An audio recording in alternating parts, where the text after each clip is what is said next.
형제와 여러분 안녕하세요. 오늘은 9월 6일 목요일 겸손한 왕의 예루살렘 입성이라는 제목으로 누가복음 19장 28절부터 40절까지를 묵상합니다. 28절 예수께서 이 말씀하시고 예루살렘을 향하여 앞서서 가시더라. 자, 예수님께서 이 말씀을 하셨다는데 이 말씀은 바로 어제 본문인 그 열 문화의 비유입니다. 그래서 문화를 가진 종들이 얼마큼 충성했는가에 따라서 하나님께서 그 제자들의 충성을 보시고 하나님 나라를 어떻게 살아갈 것인가를 구체적으로 말씀하시는, 그래서 충성에 대한 말씀을 해주시죠. 자, 그 말씀을 하시고 난 다음에 예루살렘을 향하여 앞서서 가셨던 예수님의 모습을 우리가 볼 수 있습니다. 다시 말하면 예루살렘을 향하여서 앞서서 가셨다는 것은 몇 가지 의미가 있을 텐데, 첫째는 십자가 사명을 향하여서 나가는 순종을 보이신 것이죠. 자, 그 열문화의 비유를 보면서 주인에게 받은 그 문화를 종들이 어떻게 충성하는가를 말씀하셨습니다. 그래서 주님에게, 예수님에게 사명이란, 하나님께서 주신 그 사명이란 바로 십자가를 통해서 온 인류를 구원하신 것입니다. 그래서 그 십자가 사역을 위해서 예루살렘을 향하여 나가신 것입니다. 여러분, 이 땅에 오셔서 예수님께서 십자가를 이렇게 피할 길로 가시려면 가실 수도 있었어요. 너무 고통스럽고 어렵기 때문에. 그러나 그것을 위해서 오셨기 때문에 모든 어려움을 돌파하고 이제 마지막 격전지죠. 예루살렘을 향하여 가신 것입니다. 두 번째 의미는 이런 것 같아요. 예루살렘을 향하여 가시더라라고 표현해도 되는데, 앞서서 가시더라라고 표현하신 것은 예수님은 말씀만 하지 않으시고 삶으로 보여주셨다는 것입니다. 말씀을 가르쳤던 제자들에게, 함께 했던 무리들에게 예수님께서 말씀만 하지 않으시고 앞서 가시면서 삶으로 보여주신 것이죠. 충성과 하나님 향한 최선을 다하는 순종과 사명에 집중하는 인생이 바로 무엇인 것인지 예수님께서 직접 보여주신 것입니다. 그래서 예수님의 사역과 그 모든 것들이 더 강력했던 것이에요. 입술로만, 말로만 가르친 것이 아니라 삶으로 가르친 대로 보여주셨기 때문인 것입니다. 여러분, 그렇기 때문에 우리가 혹시 다른 사람을 1대1로 섬기거나 또 나룻방에서 또 여러 가지를 통해서 우리가 섬길 때, 리더가 될 때 강력한 리더는 말만 하지 않고 말에 따른 삶의 행동이 보여지는 것입니다. 여러분, 그렇게 서갈 때 여러분 삶의 현장에서도 더 강력한 하나님의 사람으로 설 것입니다. 29절 감람원이라 불리는 산 쪽에 있는 벳바게와 베다니에 가까이 가셨을 때 제자 중 둘을 보내시며 이르시되 너희는 맞은편 마을로 가라. 그리로 들어가면 아직 아무도 타보지 않은 나귀 새끼가 매어 있는 것을 보리니 풀어 끌고 오라. 자, 예수님께서 모든 사역을 하실 때 독단적으로 하지 않으십니다. 항상 제자들과 팀을 통해서 함께 하시는 것을 하시고 제자들을 동역하십니다. 그래서 특히 제자들을 동역하시면서 훈련하게 하시죠.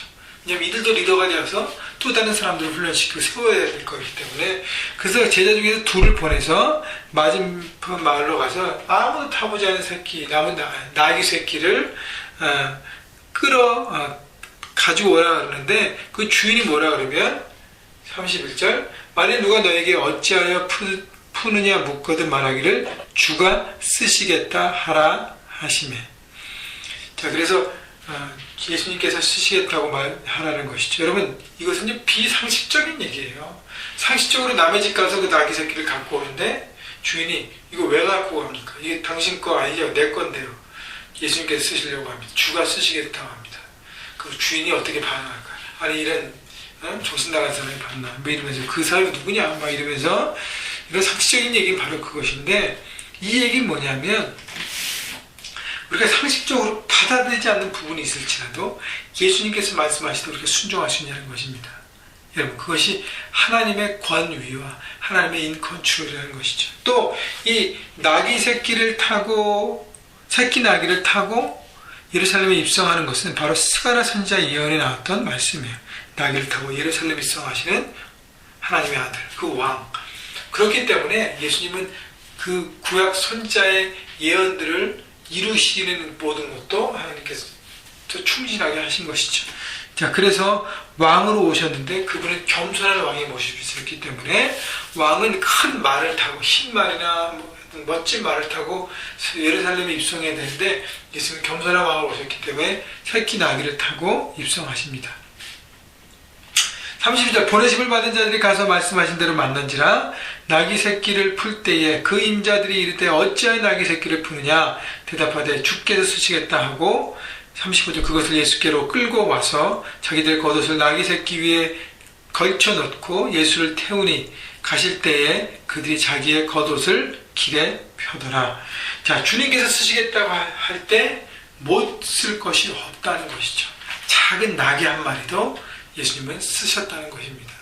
자, 예수님께서 모든 것을 컨트롤하세요. 이 땅을 주관하시고 다스리십니다. 그 주님께서 그분의 사역과 그분의 뜻을 위해서 여러 가지를 사용하십니다. 그것이 바로 우리일 수 있고 우리가 갖고 있는 재정일 수 있고 시간일 수 있고요. 어떤 재능일 수도 있고 여러 가지가 있습니다. 여러분 하나님께서 쓰시겠다 하면 못 쓰신 것이 없다는 것이죠. 죄송합니다. 그렇기 때문에 여러분 하나님께 내어드리는 순종이 필요한 것입니다. 여러분이 갖고 있는 재능들, 물질, 시간, 모든 것들 여러분 주님 앞에 주님이 쓰시고자 하실 때 내드리십시오. 또 우리가 사역하고 우리가 돌아보는 것 가운데 하나님께서 쓰시겠다고 하면 하나님께서 고쳐서 쓰신다는 것입니다. 그렇기 때문에 여러분 어떤 사람도요 하나님 앞에 쓰임받지 못한 사람이 없다는 것을 바라보고 우리 하나님의 사역들을 같이 할 때 한 사람 한 사람을 세우고 함께하는 것이 얼마나 중요한지 모르겠습니다. 여러분 오늘도 이렇게 돌아보시면서 하나님 저를 쓰기를 원하십니까? 고백하십시오. 주님께서 내가 네가 필요하다라고 말씀하실 때 주님 제 삶을 드리겠습니다. 제 시간을 드리겠습니다. 제 재능도 드리겠습니다. 제 물질도 드리겠습니다. 그렇게 드려지시는 여러분 모두가 되시기를 바랍니다. 37절 이미 감난산 내리막길에 가까이 오심에 제자의 온 무리가 자기들이 본 바 모든 능한 일로 인하여 기뻐하며 큰 소리로 하나님을 찬양하여 이르되 찬송하리로다 주의 이름으로 오시는 왕이여 하늘에는 평화여 가장 높은 곳에는 영광이로다 하니. 자, 제자들과 무리들이 찬양합니다. 예수님은 예배와 찬양의 대상이라는 것이 그분이 비록 겸손의 왕의 모습으로 나귀를 타고 들어오시지만 그분은 하나님의 아들이라는 것입니다. 스스로 높아지기를 하지 않으시고 스스로 낮아져서 겸손한 왕의 모습으로 오십니다. 그리고 예루살렘으로 들어가십니다. 십자가를 지시게 들어갑니다. 여러분 십자가는 실패가 아니라 십자가는 승리의 선포이기 때문에 그분은 찬양 받기 합당하신 분이시기에 찬양은 크고 높게 하는 것입니다. 여러분 오늘도 십자가의 구원, 여러분이 살리셨던 그 구원의 하나님을 바라보고 선포하십시오. 찬양하십시오. 예수 어린 양 존귀한 이름, 예수 어린 양 존귀한 이름 찬양하십시오. 어린 양 되신 그 이름을 찬양하십시오.